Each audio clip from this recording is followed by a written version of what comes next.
Hi, in this video, we're going to take a look at how you can change the calendar view to display a whole year, month, week, or day on the Samsung Galaxy S21 series. Now first tap on the home key to go back to your home screen, and then swipe up to go into the app screen. In the app screen, open up the calendar app, and then tap on the menu key at the top left. Once you tap on the menu key, you can choose to display a calendar in a year, in a month. So this is the month view. You can change it to a weekly view. You can change it to a daily view.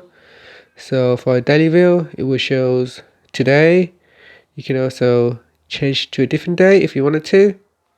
So I need to swipe across here to go to tomorrow or the next day after. So if I tap on this button up here, it will take you back to today.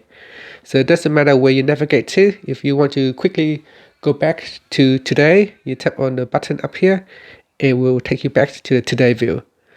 And there is also one more option, is the reminder. But it says here task, move to reminder. Now you can make and manage your calendar tasks from the reminder app. And that's it. Finally, you can tap on the home key to go back to your home screen. Thank you for watching this video. Please subscribe to my channel for more videos.